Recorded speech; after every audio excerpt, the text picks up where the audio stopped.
Hello दोस्तों। तो हमने योग फिलॉसफी को अब हम कंटिन्यू करते हैं। ओके, तो हमने योग फिलॉसफी को कहाँ तक देख लिया था कि योग योग क्या है, योग की फिलॉसफी क्या कहती है और योग सांख्य से किस प्रकार अलग है। वैसे योग और सांख्य तो दोनों ऐसा बोल दो कि भाई भाई हैं, चलेगा। ओके, तो अब अपन लोग उसके आगे देखते हैं। या तो सबसे पहली चीज तो अपन ने देखा था कि योग की परिभाषा देते हुए पतंजलि क्या बोलते हैं। योगश्च चित्त वृत्ति निरोध। ओके, योग क्या है? योग चित्त वृत्ति का निरोध ही है। तो अगर इसका लिटरल लिटरल ट्रांसलेशन देखें, ओके, तो योग का अर्थ क्या है? योग का अर्थ क्या है? To yoga, to join, to unite. Okay, चित्त का अर्थ क्या है? चित्त का अर्थ कॉन्सियसनेस है। वृत्ति क्या है? वृत्ति फ्लक्चुएशन है। फ्लक्चुएशन किसमें? हमारे कॉन्सियसनेस में, हमारी चित्त में जो फ्लक्चुएशंस होते हैं वो क्या है? वृत्तियां कहलाती हैं। निरोध क्या है? निरोध मतलब रोकना, quieting off. Okay, it's quite impossible to remove the fluctuations, impossible to remove the fluctuations of the mind because the mind is always thinking. That's what it does. Okay, तो ये एक तरीके से इम्पॉसिबल है कि हम अपने माइंड से क्या करें, फ्लक्चुएशंस को हटा दें, रिमूव कर दें। ऐसा थोड़ा इम्पॉसिबल है। ओके, और क्योंकि माइंड क्या करता है? माइंड हमेशा सोचता रहता है। Mind is always thinking, that's what it does. Okay, यही इसका काम है। Fluctuations that Patanjali refers to have to do with desires, aversions, attachments, ignorance and the ego sense of I, me and mine. Okay, जो fluctuation है तो Patanjali fluctuations को refer किससे करते हैं?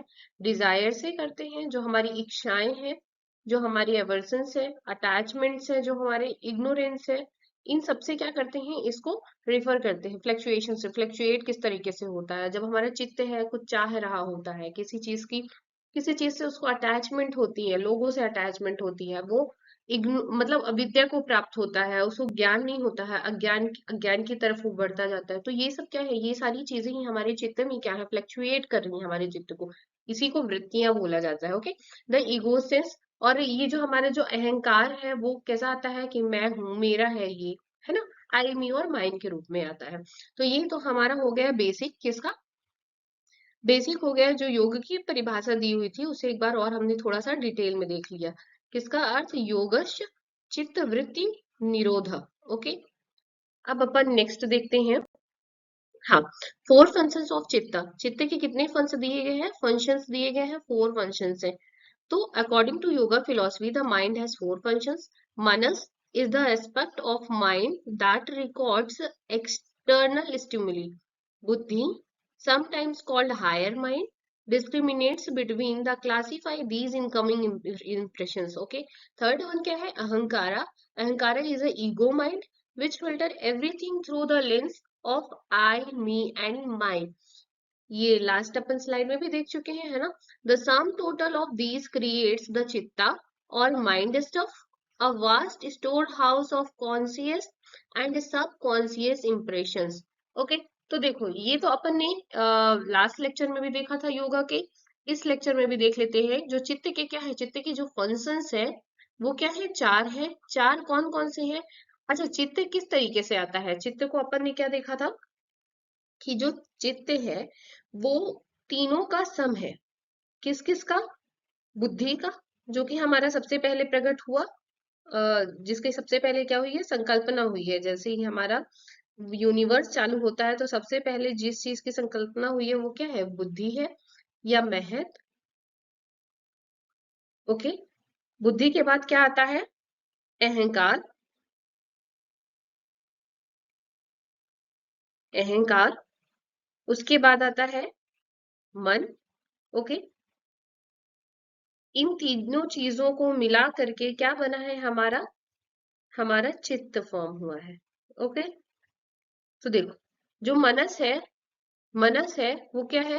ये रिकॉर्ड करके क्या रखता है? जो हमारे एक्सटर्नल स्टिमुलीज है। ओके, जो भी एक्सटर्नल वर्ल्ड में चीजें हो रही हैं उन सब चीजों को क्या कर रहा है? ये रिकॉर्ड कर रहा है। बुद्धि क्या है? बुद्धि थोड़ा हायर माइंड है। बुद्धि हायर माइंड है जो क्या कर रहा है? डिस्क्रिमिनेट कर रहा है। किसको किसको? इनकमिंग इंप्रेशंस को discriminate between the classifies these incoming impressions. Okay, जो भी इनकमिंग इम्प्रेशंस हैं, जो भी हमारे अनुभव है, जो भी चीजें हम बाहरी दुनिया से ले रहे हैं, उन सभी चीजों को क्या कर रहा है, ये क्लासिफाई कर रहा है इन दोनों के बीच में। ओके, किसके किसके, अहंकार और मन के बीच में। अहंकार क्या है, अहंकार ये ईगो माइंड कहलाता है, जो कि हर चीज को किस तरीके से फिल्टर करता है, आई मी और माइंड में। ओके, कि ये मेरा है, ये मैं हूँ, ये ये चीजें मेरी हैं। ओके, जो भी चीजें जुड़ी हुई हैं आसपास, वो सब कुछ उसके उसके खुद से ही स्टार्ट होता है। तो वो क्या है, वो ईगो माइंड है, वो अहंकार है। ओके, तो इन तीनों का सम जो है वो क्रिएट करता है क्या, चित्त को। चित्त या माइंड स्टफ बोलो, ये क्या है, vast store house of conscious है। हमारे कॉन्सियस और सब कॉन्सियस इंप्रेशंस का क्या है, वास्ट स्टोर हाउस है। ये स्टोर हाउस है किसका, हमारी जो कॉन्सियस है या सब कॉन्सियस इंप्रेशन है, उन सारी चीजों का ये क्या है, स्टोर हाउस है। ओके, तो चित्त हमारा हो गया। अब अपन वृत्तियां देखते हैं। वृत्तियां क्या होती हैं, वृत्ति मीन्स फ्लक्चुएशंस। ओके, जो भी चेंजेस हो रहे हैं हमारी, किसमें, वृत्तियों को किससे उन्होंने कंपेयर किया था, डिजायर से। ओके, तो जो भी उसमें चेंजेस हो रहे हैं उनकी बात हो रही है। तो चलो आगे देख लेते हैं अपन की वृत्ति इज ऑफन ट्रांसलेटेड एज दो as thought waves or the modifications of the mind। Okay, mind की modifications से अपन इसको बोल सकते हैं, या जो हमारे दिमाग के अंदर जो वेव्स चल रही हैं, जो तरंगे चल रही हैं, ओके, उनसे बोल सकते हैं। But when this root is used in asana, names such as parivrtta parivrtta जन, शीर्षासना एंड यथार्थ parivartanasana. Okay, it means to revolve और टर्न अराउंड। ओके, ये दो चीजें हैं, ये किसके बीच में रिवॉल्व कर रही हैं। देखो, जब कोई चीज रिवॉल्व कर रही हो, ये टर्न अराउंड, मतलब ये चल रहा है एक दूसरे के साथ ही। ओके, मतलब ऐसा मानो कि जो हमारी इंप्रेशंस है, जो हमारे इंप्रेशंस है, इंप्रेशन का मतलब आप लोग तो जानते ही होंगे, है ना, जो भी हमारे अनुभव है, चाहे वो हमारे पास्ट एक्सपीरियंसेस हो, पास्ट हो, ओके, या प्रेजेंट हो। अच्छा, जस्ट इमेजिन कि मान लीजिए कि हम किसी चीज को क्या कर रहे हैं, देख रहे हैं, हमने कोई चीज देखी, है ना, कोई भी एक वस्तु देखी जो हमें क्या लगी, बहुत अच्छी लगी, है ना, हमें, अब ये मैंने देखा, उसका हमें इंप्रेशन प्राप्त हुआ, और ये चीज हमें क्या हुई, बहुत अच्छी लगी। जैसे ही हमें अच्छी लगी तो हमारे अंदर क्या आएगी, डिजायर आएगी, क्या करने के लिए, इसे प्राप्त करने के लिए, इस वस्तु को प्राप्त करने के लिए हमारे अंदर क्या डिजायर, हमारे अंदर क्या होगा, डिजायर आएगा प्राप्त करने हेतु इस वस्तु को। ठीक है, अब मान लीजिए कि, या तो हम, जिस वक्त हमारे अंदर ये डिजायर आया कि हमें ये वस्तु अच्छी लगी, उस वक्त अगर हम इस चीज को प्राप्त नहीं कर पाए, तो ये क्या होगा, ये हमारे माइंड में रिवॉल्व होता रहेगा। ओके, कि वो वस्तु देखी हमने, वो मुझे अच्छी लगी थी, मैं उसे प्राप्त करना चाह रहा था, बट किसी कारण से हम उसे प्राप्त नहीं कर पाए। तो ये चीज क्या हो रही है, ये थॉट जब हमारे दिमाग के अंदर बार बार रिवॉल्व हो रहा है, तो ये क्या है, ये वृत्ति है। ओके, ये फ्लक्चुएट हो रहा है हमारा माइंड। ठीक है, उसी तरीके से है टर्न अराउंड, मतलब कि मान लीजिए अभी हमने इस चीज को ले लिया, ठीक है, ये चीज हमें बहुत अच्छी लगी, बट ये हमारे किसी काम की नहीं है। ओके, ये कुछ ऐसे कंडीशंस है, ये कहीं ऐसा लिखा नहीं है, बट जस्ट एक्सप्लेन करने के लिए, या इन दो वर्ड्स को ज्यादा अच्छे तरीके से समझाने के लिए मैं ये कुछ एग्जाम्पल्स ले रही हूँ। ओके, तो एक चीज वो हो गई। दूसरा क्या हुआ कि टर्न अराउंड, मान लीजिए कि आप घूमना है, घुमाना, इसे अपन हिंदी में बोल सकते हैं कि किसी चीज के पीछे जब हमारा दिमाग घूमता है, या हम उस चीज के पीछे घुमाते हैं, है ना, लाइक दैट। तो जैसे ही मान लीजिए कि हमने इस वस्तु को प्राप्त तो कर ली, बट ये हमारे किसी काम की नहीं है, तो अब हमारा दिमाग क्या घूम रहा है कि ठीक है, ये हमारे, इसे, ये चीज हमें अच्छी तो लगी, बट हमारे क्या है, हमारी जरूरत की चीज नहीं है। ओके, तो कई बार इस तरीके से हमारा दिमाग क्या करता है, बस घूमता ही रहता है, वो शांत नहीं रहता है। ओके, तो each of us has experience how the vrittis हम सब लोगों ने वृत्तिज को क्या किया है, एक्सपीरियंस किया है, विच इंक्लूड इमोशंस, चाहे वो इमोशंस के रूप में हो, चाहे वो मेमोरीज के रूप में हो, या इमेजिनेशन के रूप में हो। Okay, spin around inside the mind, हमारे दिमाग के अंदर ये घूमती ही रहती हैं। स्पेशली जब भी हम ट्राई करते हैं, क्या, when we try to sit for meditation, specially जब हम मेडिटेशन के लिए बैठते हैं शांति से, जब भी हम शांत होते हैं, बैठते हैं किसी जगह, सोचते हैं कि चलो अब मेडिटेट करते हैं, थोड़ा ध्यान लगाते हैं, उस वक्त स्पेशली हमारा चित्त क्या होता है, हमारा चित्त फ्लक्चुएट होना चालू कर देता है। या तो वो किसी पास्ट की किसी चीज को याद करने लगेगा, या कुछ इमेजिन करने लगेगा, या तो वो सोचने लगेगा कि हमें अब आगे क्या करना है। ऐसी बहुत सारी चीजें होती हैं। ओके, किसी भी रूप में हो सकती हैं, emotions, memories, imagination, anything. When vrittis arise, जब वृत्तिज अराइज होती हैं तो they create kind of ripple effect. जैसे ही हमारी मतलब जैसे ही वृत्तिज हमारे चित्त में क्या हुई, अराइज हुई, तो वो क्या क्रिएट करती हैं, एक रिपल इफेक्ट टाइप का चीज क्रिएट करती है। Okay, through out the body, हमारे पूरी बॉडी और हमारे नर्वस सिस्टम में एक रिपल इफेक्ट क्रिएट होता है। When these ripples become pattern, they form samskaras. Okay, जब ये रिपल इफेक्ट, जब ये रिपल्स पैटर्न बन जाते हैं, तो ये क्या बनाते हैं, संस्कार बनाते हैं या इम्प्रेशंस बनाते हैं, जो कि दे फॉर्म संस्कारास या impressions left by past experiences. Okay, तो देखो, इसे इस तरीके से समझो कि जस्ट हम बैठे हुए हैं ध्यान लगा के। ओके, ध्यान लगा के बैठे हुए हैं, हमने कुछ क्या किया, हमारे दिमाग में कोई चित्त जो है फ्लक्चुएट होना चालू हुआ। ठीक है, जैसे ही वो फ्लक्चुएट हुआ तो क्या करेगा, वो रिपल इफेक्ट करेगा, उसका रिपल इफेक्ट होगा हमारी बॉडी पे, हमारी बॉडी पे होगा, हमारे थॉट्स पे होगा, और वो एक पैटर्न बना लेता है, वो एक पैटर्न बना लेता है। ठीक है, अब ये पैटर्न ही क्या होगा, ये पैटर्न ही संस्कार बनाता है। पैटर्न ही क्या बनाते हैं, हमारे संस्कारास का फॉर्मेशन करते हैं। ओके, संस्कारास का फॉर्मेशन करते हैं, या फिर ये जो पैटर्न है ये ऐसे होंगे कि जो किसी पास्ट एक्सपीरियंस के द्वारा छोड़े गए होंगे। इनकेस हमारे साथ कुछ या कोई व्यक्ति बुरा कर देता है ना, इनकेस हमारा मान लीजिए कि हम्म ठीक है, ऐसा मान लेते हैं अपन कि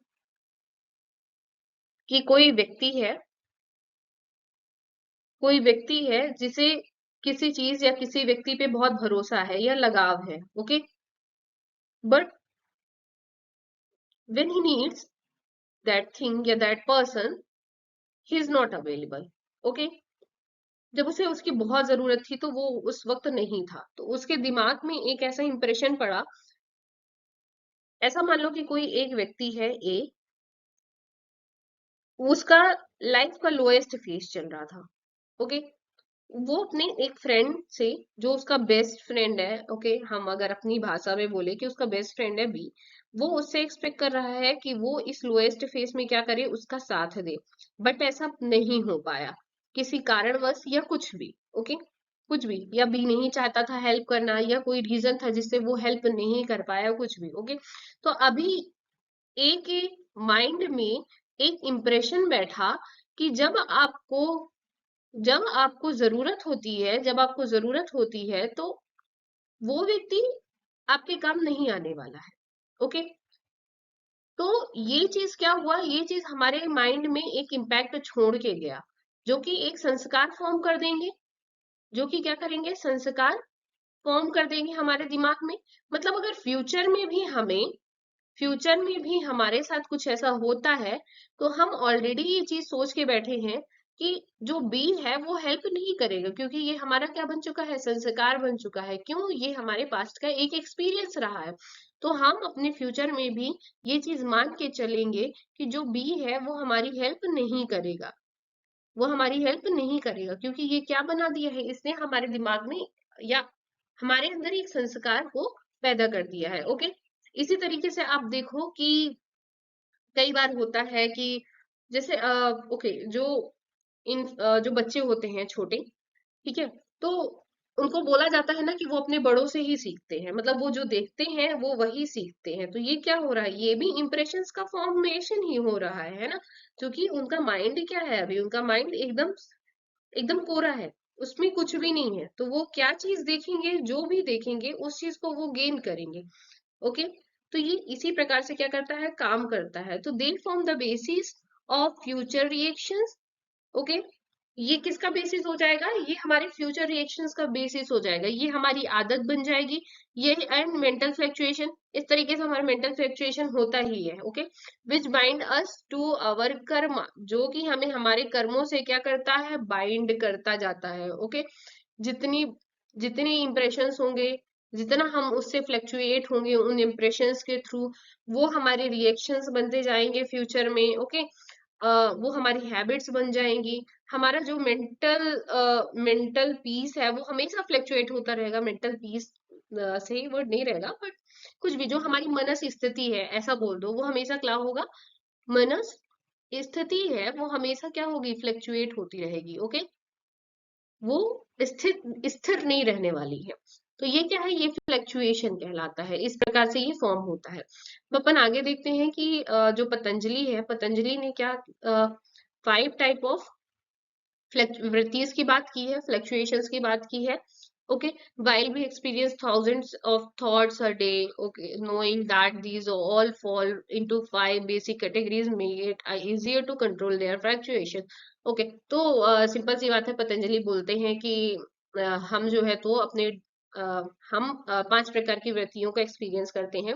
जबकि ऐसा नहीं है, सिर्फ 5 प्रकार की नहीं है, बट वो सिर्फ बेसिक कैटेगरीज में अपन डाल सकते हैं। बाकी तो हम थाउजेंड ऑफ थॉट्स तो एक दिन में एक्सपीरियंस कर लेते हैं, है ना। तो ओके। तो being able to identify the each of these type of mental chatter help you understand and attain mastery over their control on our actions and thoughts. Okay. तो 5 टाइप ऑफ वृत्तिज की बात की गई है। कौन कौन से हैं, तो पहला है करेक्ट परसेप्शन, दूसरा है डिल्यूजन, थर्ड है इमेजिनेशन, फोर्थ है डीप स्लीप और फिफ्थ है मेमोरी। ओके। तो एक बार अपन इनका हिंदी में भी देख लेते हैं। तो जो फर्स्ट है करेक्ट करेक्ट परसेप्शन, उसको अपन बोलते हैं, जैसे मैं यहाँ पे लिख देती हूँ।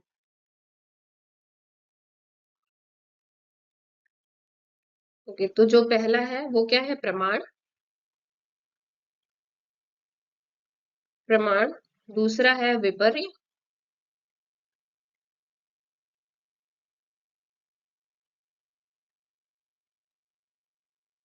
विपर्य।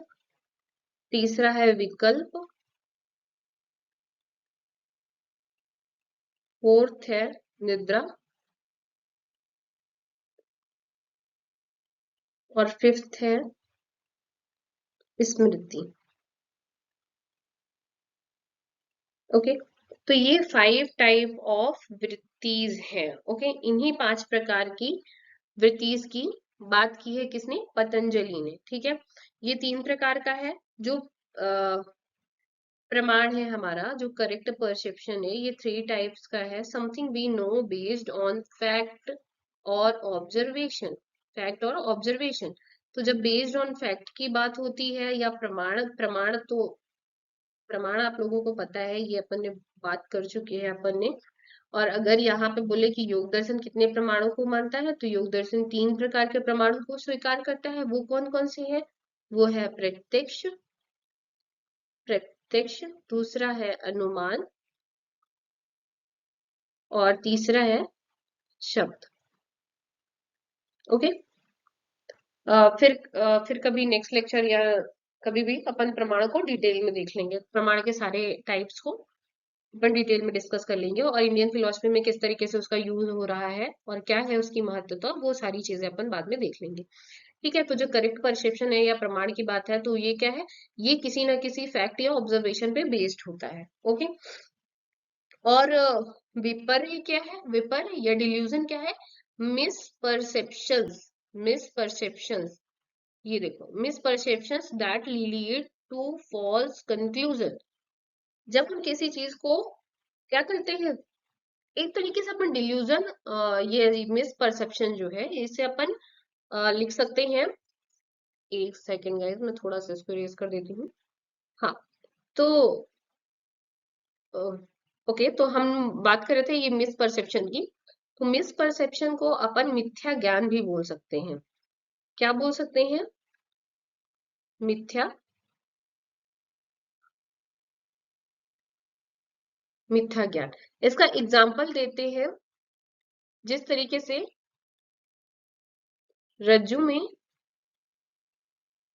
सर्प का ज्ञान होता है। ओके, तो ये हमें एक गलत कंक्लूजन की तरफ लीड करता है। जैसे कि हमने यहाँ पे एग्जांपल क्या लिया, रज्जु में सर्प का ज्ञान, रज्जु में सर्प का ज्ञान। अच्छा, आप मानो कि मान लीजिए एक ऐसा कोई जगह है जहां पे थोड़ी रोशनी कम आ रही है, वहां पे कोई एक रस्सी पड़ी हुई है जो थोड़ा बेबी फॉर्म में है। ओके, हमें रोशनी बहुत कम पड़ रही थी, तो हमने उस रस्सी को क्लियरली नहीं देख पाए। हम उस रस्सी को, हमें ऐसा लगा कि चूंकि वो वेव वेव ऐसा दिख रहा था उसके अंदर, तो हमें ऐसा लगा कि ये क्या है, सर्प है, और उस सर्प को देखकर हम क्या होंगे, भयभीत हो जाएंगे। ओके, क्या होंगे, भयभीत हो जाएंगे। तो ये जो हमारा मिथ्या था, ये जो हमारा भ्रम था, इसे हमने क्या मान लिया, हम इसे ज्ञान मान के, ज्ञान मान के अब इस रस्सी में हम क्या करेंगे, सर्प का अनुभव करने लगेंगे। ओके, तो ये हमें फॉल्स कंक्लूजन की तरफ लेके जाता है। थर्ड क्या है, इमेजिनेशन। ये क्या है, फैंसीफुल और वैग्यू इंप्रेशंस। ओके, तो इसे ऐसा मानो कि, देखो इमेजिनेशन क्या होते हैं, आप इसके नाम से भी देखो ये क्लियर है। ये क्या है, इमेजिन करना, मतलब सिर्फ और सिर्फ ये क्या है, कल्पना मात्र है। कल्पना मात्र है। जो चीजें रियल नहीं हो सकती हैं, सिर्फ और सिर्फ हमारी इमेजिनेशन में ही हो सकती हैं। ओके, जैसे यहाँ पे जो एग्जाम्पल लिया है इन्होंने, शस्त्रृंग का लिया है।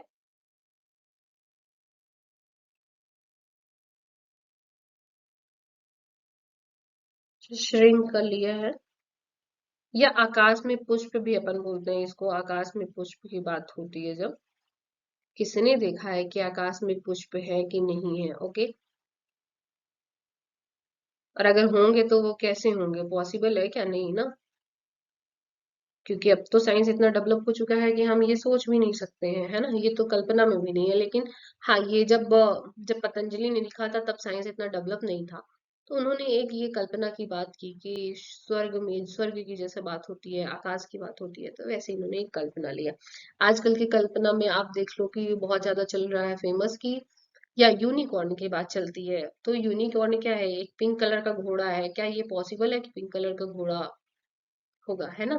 तो यही चीजें हैं, ये जो सिर्फ और सिर्फ क्या है, कल्पना है। ओके, नेक्स्ट क्या है अपन का, निद्रा या deep sleep. Okay, deep sleep, the absence of conscious thoughts, ज्ञान का अभाव, सीधे सीधे। इसके व्यक्तित्व में संदेह नहीं किया जा सकता, क्योंकि जागने पर व्यक्ति को भान होता है कि वह खुद गहरी नींद में सोया था। ओके, इसमें अपन लोग क्या करते हैं, इसमें अपन क्वेश्चनिंग नहीं कर सकते हैं डीप स्लीप में, क्योंकि जब हम उठते हैं तो हमें एक ऐसा सोचो कि हम बहुत ज्यादा क्या है, टायर्ड है किसी काम को करके, या मेंटली कुछ भी। ओके, हमें नींद आई और वो नींद बहुत गहरी थी, लेकिन जब हम उठेंगे तो वो एक जो नींद, एक निद्रा की बात की जो सुकून होती है, जो हमें एक आराम मिलता है, वो आराम हमें बताता है कि हम एक गहरी नींद से सो के उठे हैं। तो ये बस उस वक्त के लिए एब्सेंस ऑफ कॉन्शियस है, जब तक हम क्या है, निद्रा में है। निद्रा से जगने के बाद क्या होगा, हमें इस चीज का ज्ञान हो जाता है। मेमोरी क्या है, मेमोरी है रिकॉलिंग पास्ट थॉट्स और इवेंट्स। ओके, ये तो जस्ट क्लियर है कि जो भी हमारे पास्ट थॉट्स हैं उनको रिकॉल करना ही क्या कहलाता है, मेमोरी कहलाता है। अपन हिंदी में इसको संस्कार, सेकेंड वाइज,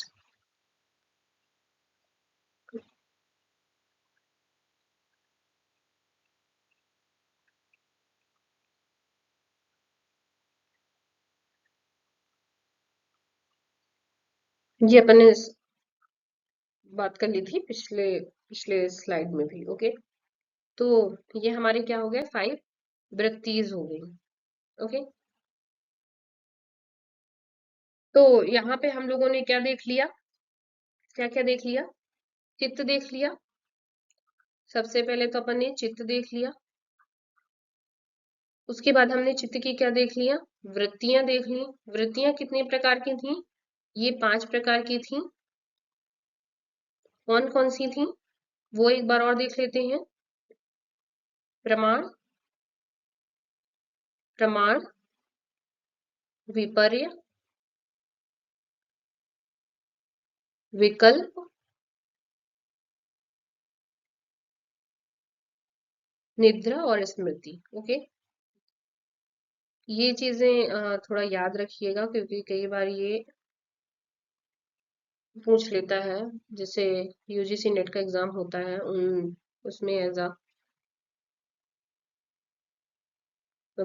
तो इन चीजों को पूछ लिया जाता है उसमें। ठीक है, अब अ, अब इसके बाद ये आज के लेक्चर में बस इतना ही। नेक्स्ट अपन देखेंगे कि इन, अच्छा देखो, ये वृत्तियां हुई और अपन का योग क्या है, इन्हीं वृत्तियों का क्या है, निरोध है। इन्हीं वृत्तियों का निरोध क्या था हमारे योग दर्शन का, योग दर्शन का क्या है, एम है, एम है। ओके,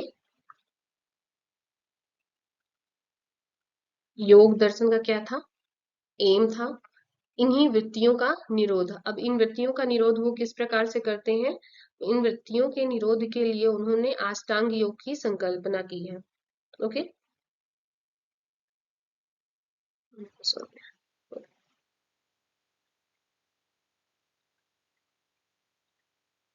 अष्टांग योग की संकल्पना की है। इन्हीं अष्टांग योगों का जब पालन करने के पश्चात, पालन करने का जो रिजल्ट है वो क्या है, इन वृत्तियों का निरोध। और जैसे ही इन वृत्तियों का निरोध होगा, मतलब हमारे जो कर्म है, जो हमारे कर्म है उनका जो इनकमिंग था हमारे जीवन में, वो क्या होगा, वो बंद हो जाएगा। जीवन में वो क्या होगा, वो बंद हो जाएगा जब हम इन अष्टांग योगों का पालन करेंगे। और धीरे धीरे जो हमारे पूर्व कर्म थे उनका क्या होगा,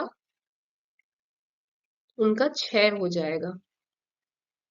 और ये क्षय ही क्या है, मोक्ष है, मोक्ष है। ओके, तो इसको, इन सब चीजों को अपन डिटेल में नेक्स्ट में देखेंगे। Thank you,